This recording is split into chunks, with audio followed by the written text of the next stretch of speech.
shall be tried by a jury of your peers. Uh-huh. What defines my peer? What defines Karl Lentz's peer? What defines Scott Green's peer? We all have different peers, correct? I mean, we all revolve in a different circle of friends, circles of family. Our professions are different. Our walks of life are different. Our money that we hold or use is different. I mean, we all attend different churches. How could someone assume to be my peer? Well, right. What the big thing is, before I tell you what it literally means, what do you think it means? It means what one believes. I'm of the belief that it is degree of what it believes. Someone who is equal in intelligence, equal in social status, equal in family status. That's a good opinion. When I wrote a couple of Magna Chartas way back when, I think there were 5. I don't remember if it was 5 or 7. But that's when the first time that I saw the word jury, trial by your peers.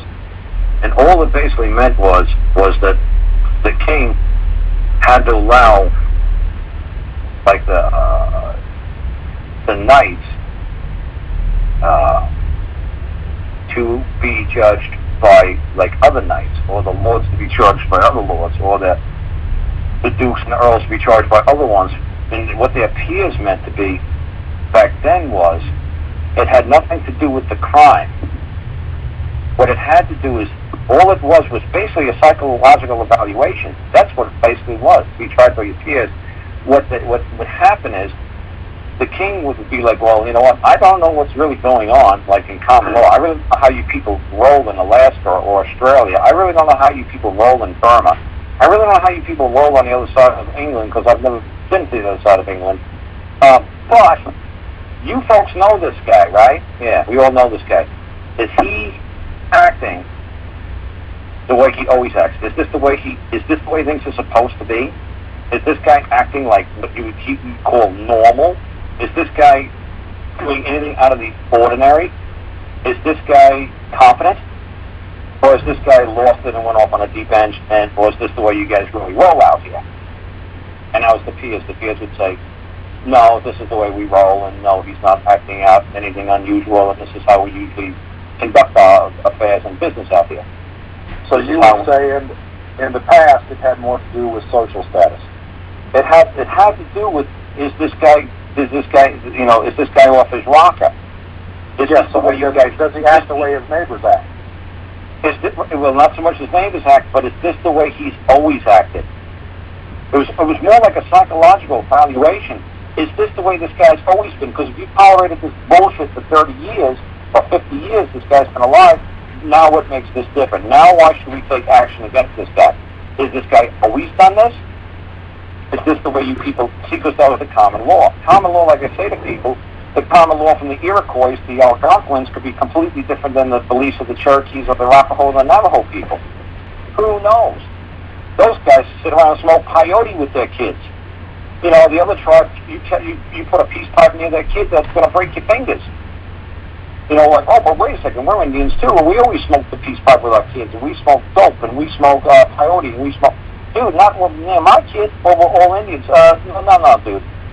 No. Is this the common way that you people act within your society, within your district? What is common to your people? Is this common? Is this normal? Is this the way this always rolls?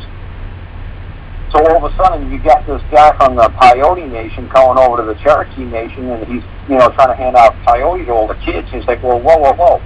I have the right to get judged by the other peyote members. It's like, well, we ain't got no peyote people here. Well, then obviously you're going to find me guilty.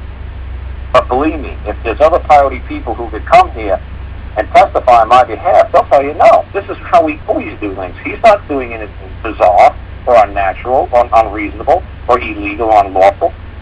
This is the way he rolls. This is the way we all roll. I was like, oh, really? Yeah, really.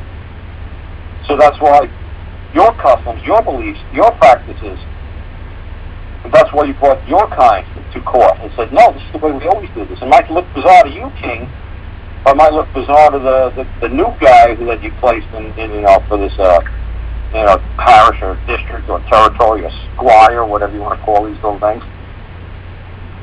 But this is the way we've always done it. So that's all that the sovereignty was. That's all that was. So through jury selection during voir dire, it would be a common man's attempt to place as close to what he would believe his peer would be on that jury, correct? Of course. If he was a Wicca, he'd want to put a bunch of other Wiccas. Now, I don't know if Wiccas, sacrificed their third-born nephew. I don't freaking know. But obviously, if he's going around sacrificing, obviously he's going to want to put his Wicca buddies on the stand and Wicca buddies in the box to help clarify that, look, this is just the way we've rolled here for the last 5,000 years. It's not bizarre. This isn't unusual, and that's common law. See, in this land, on this continent, it still rings true that the customs of the people are still the supreme law of the land, not statutes. Customs are even above, like what you'd say, common law, because common law is kind of what is everybody would know, based upon like some sort of a teaching or a writing or somebody wrote it down. It's like, this is what we do.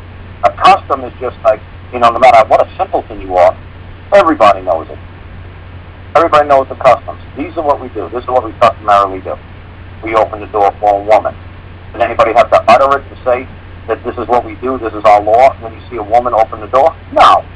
It's just the customs of the people. No matter how stupid you are, even if nobody told you to open a door for a lady, you just knew it was the right thing to do. So nobody actually had to tell you, because that'd be more like a common law. Somebody's like, actually got to pass the belief system down, like verbally. Everybody just realized it's like, oh, okay, we all stood up in a courtroom? Yeah, well, gee, I guess I stand up too. Did anybody have to tell me to stand up in church? Like if I walk into some stranger's church, like if I walk into a Baptist or Episcopalian church, and all of a sudden I see these people sitting up and kneeling or standing up, or they all turn around or they all do something, well then obviously I said, oh, I guess it's customary of the people here to stand up, so I don't want to disrespect them. I guess I better stand up when this guy walks in around. Now they're all kneeling, so now they're on one knee. I don't get this, but when I'm in Rome, I do what the Romans do. But obviously, if I do it wrong, and if I'm in a mosque, they say, oh, walk with his kneecaps. He was supposed to be on left knee, not right knee, and that's sacrilege, and off with your kneecap. It's like, oh, dude, whoa, I'm a guest here, man, dude, whoa. Did I insult you? Did I do wrong? Yes, and that's an error, that's going to be a death sentence, or you lose your knee sentence. It's like, whoa, and then somebody's going to say, can I have a trial on my tears, because I meant no disrespect. I meant to cause no wrong. I did not know what I did was wrong. And that's why they can't hold you guilty. They can't even try you if you're incompetent. It's like, I did no wrong. And as long as you keep saying, I did no wrong, there's nothing they can do to you. So when you say, you're guilty, not guilty, in no contest, just say, I did no wrong. And they're like, no, that's not what I want to hear. Or like, I did no wrong. Is any man making a claim I did wrong? Yes or no? No, well, you guilty, not guilty, no contest. Did I do wrong? The last time anybody said I do wrong, nobody speak now, forever hold your peace. I will answer that anything that comes forth and claim that I made a wrong. Did I do wrong and that I have not compensated for said wrong? Is any man going to come forward? Yes or no? And obviously, you don't do it like I just did in open court. Obviously, you write the freaking thing down. Because obviously, when you do it in open court, the judge is going to hold you in contempt of court and say this Looney Tune starts fucking babbling off about some crazy confident compensation for wrong. No, because when you put it in writing, they say, this guy knows the game. He's a player. He knows the words. Oh, he's good. Oh, he's really good.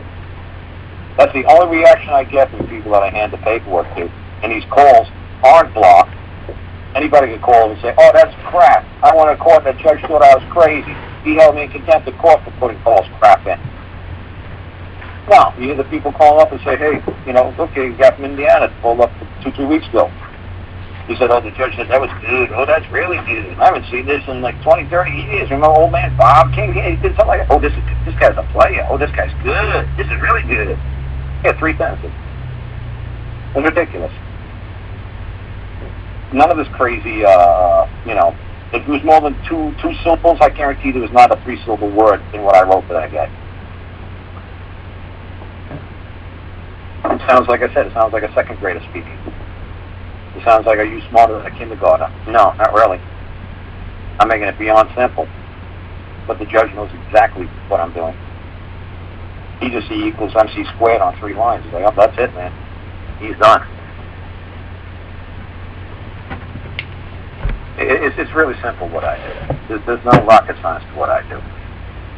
But like I said, you just got to calm down and just, you know, just start to see what I'm saying, you know, more than, you know, trying to micromanage it. It's more like a belief, like a faith. You know, it's what it's more that you got to have faith in it. And more that you have to know every nuance of it.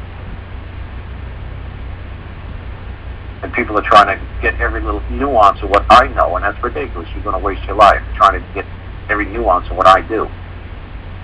As long as you're close, as long as you feel it, you'll know, man. It'll click in your heart and say, holy crap, I finally fucking got it.